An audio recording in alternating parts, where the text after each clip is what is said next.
Desigualdades, justiça, educação profissional e técnica. Olha isso aqui, ó. Na Suíça, por exemplo, metade dos jovens cursa educação profissional e técnica, EPT, articulada com o ensino médio, não mirando na universidade, mas sim em experiências de aprendizagem qualificadas com o caminho mais curto e direto para a inserção profissional. Em visita recente às escolas técnicas suíças, escutamos com preocupação as ambições daqueles jovens interessados em se educar para serem mecânicos de bicicleta ou floristas. Quando perguntamos a uma das mães se não se chateava que o filho não sonhasse em ser médico ou advogado, ela respondeu que não. Naquele país, universidade não é o único caminho para ser bem-sucedido. O mecânico de bicicleta na Suíça pode ganhar, em média, tão bem quanto ganho médio de um advogado no país. É uma profissão como qualquer outra, ela disse. Em parte, porque o mecânico suíço segue se qualificando ao longo de sua carreira, numa relação simbiótica com as universidades técnicas. Um caminho que ainda precisamos construir no Brasil. Mas, para além disso, porque não existe no imaginário dos jovens a divisão rígida entre profissões de rico e de pobre, marcas do contrato social brasileiro, muito mais injusto, moldado por desigualdades históricas, das capitanias hereditárias ao regime de escravidão. Veja como a cultura, a história faz toda a diferença numa sociedade, não é? Muito interessante esse texto, não é? Essa coisa de profissão de pobre, profissão de rico. É uma profissão que paga um salário exorbitante e uma profissão que paga um salário indigno para as pessoas. Veja, não existe essa situação na Suíça, porque trabalho é trabalho, todo esforço tem que ser remunerado de forma digna. E o mais interessante é que ele fala do contrato social. E quando ele fala do contrato social, ele está falando sobre esta obra aqui. Jean-Jacques Rousseau, O Contrato Social. E o que nos diz essa obra do século XVIII? Eu vou ler um texto que faz a gente refletir muito sobre o que é o contrato social. O trecho é o seguinte: uma vez que homem nenhum possui uma autoridade natural sobre seu semelhante, e que a força não produz nenhum direito, restam, pois, as convenções como base de toda autoridade legítima entre os homens. O que o Rousseau, o Jean-Jacques Rousseau está nos dizendo aqui? Que a natureza não cria hierarquia. O que cria hierarquia são convenções sociais. Portanto, o que é o contrato social? É a forma como a sociedade se organiza. E o nosso contrato social brasileiro hierarquiza as pessoas. Porque ele separa as pessoas, principalmente entre pobres e ricos. É entre doutores, e que tomam conta praticamente dos recursos públicos, não é?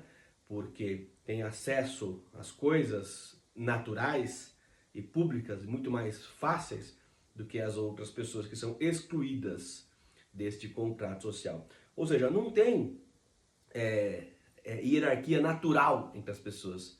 É tudo convenção. E se é convenção, é criado pela sociedade, é inventado pela sociedade. As leis são convenções. Por que a gente respeita a lei? Porque foi convencionado que existe uma lei e nós aceitamos. Isso é um contrato social. É a forma que a sociedade se organiza. E no Brasil, né, desde sua não descoberta, porque como é que você descobre uma coisa que já existia, não é? Desde a invasão portuguesa, o Brasil criou um contrato social de categorização das pessoas. Os indígenas, os negros escravizados, não é? Sempre foram tratados como menores, como piores, como não dignos de acesso às coisas naturais como são. Convenções que criamos e que até hoje se estabelecem na nossa sociedade. Recomendo muito você ler O Contrato Social de Jean-Jacques Rousseau. E se você quiser se aprofundar em Jean-Jacques Rousseau, também recomendo esse aqui, ó. Maravilhoso. Discurso sobre a origem e os fundamentos da desigualdade entre os homens. Né? Os homens nascem iguais, a sociedade é que os diferencia. E no Brasil, os diferencia a partir do momento que você tem ou não dinheiro. Não é? Concebo duas espécies de desigualdade na espécie humana. Uma que chamo de natural ou física, porque é introduzida pela natureza, e que consiste na diferença de idade, saúde, forças corporais e qualidades do espírito ou da alma. Outra que se pode chamar de desigualdade moral ou política, porque depende de uma espécie de convenção e é introduzida ou ao menos autorizada pelo consentimento dos homens. Esta consiste nos diferentes privilégios de que alguns desfrutam em detrimento dos outros, como ser mais rico, mais respeitado, mais poderoso que os demais, ou mesmo fazer-se obedecer-se por eles. Isso está aqui no discurso sobre a origem e os fundamentos da desigualdade entre os homens. Está aqui. Jean-Jacques Rousseau é um filósofo que vale muito a pena ser lido. Recomendo as duas leituras, né? O Contrato Social e o Discurso sobre a Desigualdade dos Homens. Livraços, e ó, pequenininho. Dá para ler rapidinho e elevar o nosso espírito. Muito boa quinta-feira para todos nós. Isso explica muita coisa sobre nós, sobre a nossa identidade, o povo brasileiro, não é? Essa ideia de separação das pessoas, lugares onde só ricos andam, lugares onde só pobres andam, sendo que na grande maioria das vezes tudo é espaço público, essa separação que nós temos, né? Esse desespero das pessoas por bets, por trambique, né? Porque essa ânsia de querer ter dinheiro para poder ser alguém na sociedade, né? Poder desfrutar dos privilégios, ter autoridade, poder mandar, poder ser visto. Então isso está na nossa identidade, né? Essa coisa que a gente não nasce pleno dos nossos direitos. E aí o que acontece é que as pessoas ficam desesperadas, né? Para ter alguma coisa para poder ser vista, ser respeitada. Isso está no nosso DNA, não é? Gilberto Freire, Casagrande e Senzala, esse aqui já é mais parrudo, né? Mas ajuda a gente a entender um pouco a nossa formação, não é?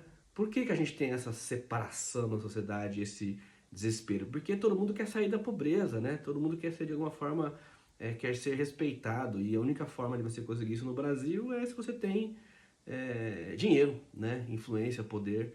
Não é como o texto fala aí na Suíça, né? Que as pessoas, o cara que cuida de bicicleta ganha igual um médico e é respeitado igual, é trabalho, é igual, não é?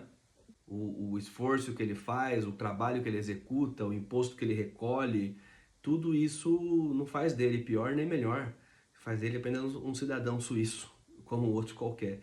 E aqui no Brasil não, né? Aqui no Brasil a gente, né? As pessoas ficam, né, se achando, né? Querendo ser, querendo demonstrar, porque é uma forma de ser vista, né? Perde-se a identidade, né, real, quem você é, e veste-se uma máscara do que você tem. E a partir do que você tem, você é alguém, né? Mas se você não tem nada, você não é nada, né? Então é completamente inverso, né? O que o Rousseau nos ensinava lá no século XVIII. É isso aí, fica mais uma dica aqui também para você conhecer um pouco do Brasil.